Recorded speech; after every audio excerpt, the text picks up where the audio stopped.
What's up, Brandon? Still standing somehow.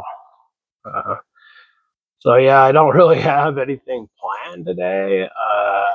I thought about several different things, but I just figured I would go with kind of what's on my mind. Sorry about the lighting. I don't know what's going on with that today. I've moved my phone around trying to find the right spot. It's just not working out.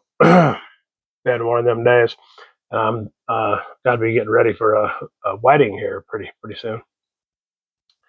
But yeah, so in the light of the fact that a couple days ago, the singer Bonnie Tyler, who, if you're Gen X like me, which I'm sure most of you that watch this channel are, you know who Bonnie Tyler is. You know, she had that smash hit, "Total Eclipse of the Heart." You know, one of the biggest songs of the '80s and the Gen X era, and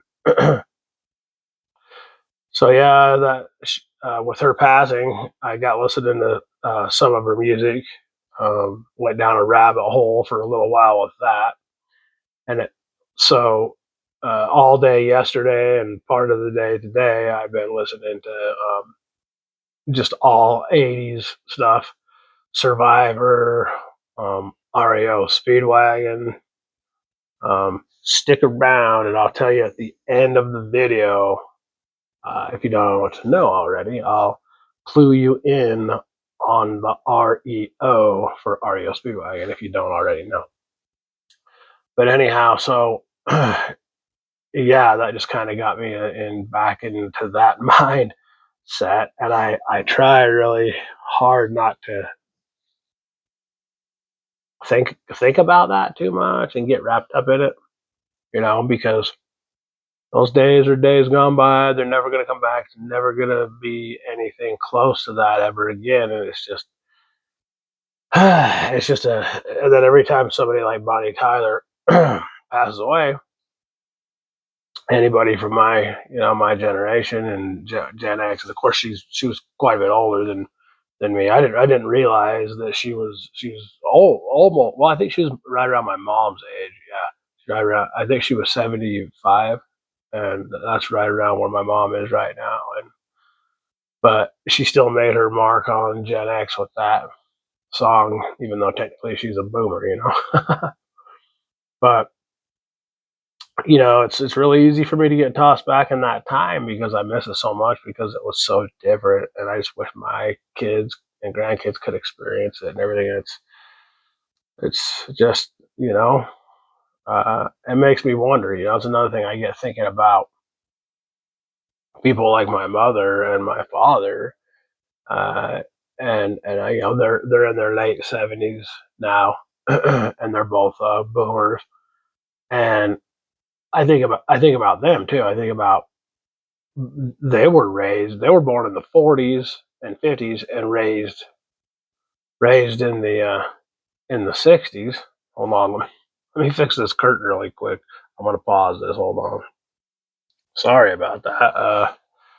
But yeah, so they were you know born in the 40s and 50s and raised in the 60s. You think it was different in the 80s? These guys were like going to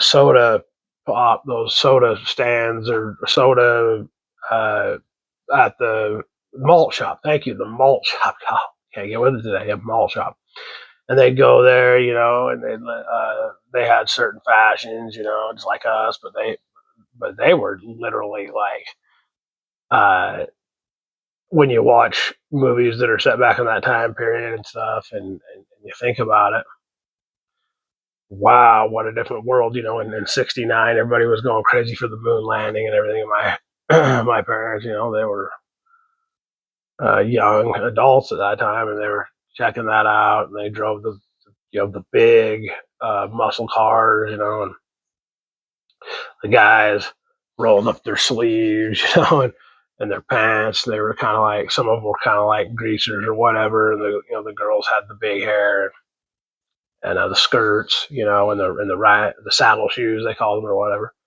just the whole lollipop, lollipop, oh lolly lolly, that kind of stuff back in their time. But so, anyways, my whole point is as they get older. See, I'm doing this. I'm only 52, and I look back and I'm like, oh man, I think back like when I was in kindergarten or something. That just seems like such a long, long time ago. Well, it's for me, that's been 40, 40, 45 years or something. For them, when they look back, at being children, they're looking back over like 60 or 70 years. That's just insane to me, man. Just the whole premises of time is it's a trip to me, as I'm sure it is to many people. But yeah, anyways, I probably better cut this one short. And but I just wanted to talk a little bit. Say rest in peace, Bonnie Tyler. Thank you for wonderful memories. That song really hits home for me, man. Every time I hear that song, it just takes me straight back to the '80s in my childhood. So powerful, so nostalgic. Um, just want to say that I'm proud to be Gen X. Everybody knows it, but I know that every generation had their good points, bad points. They all had special times and everything. And of course, to me, since Gen X is my generation, my people, and they lived it like me, of course, I connect, more with that crowd.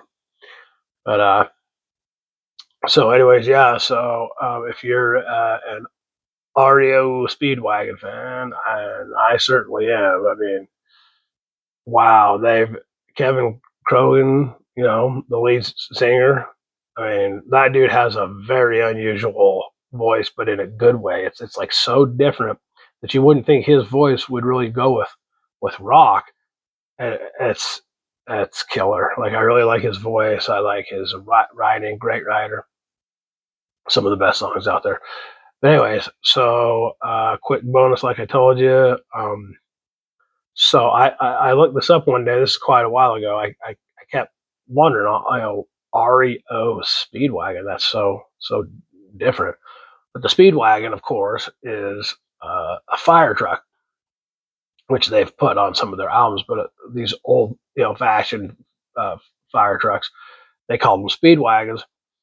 And a guy, uh, I guess, he had a company that produced some of these, or whatever, if I remember right.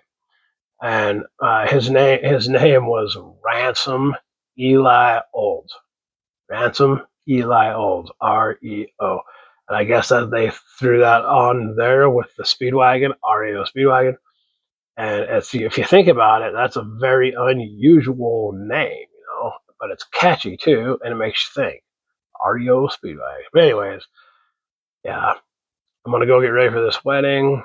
And hey, if you're new here, what's up? Please give me a thumbs up, maybe subscribe. That would be awesome.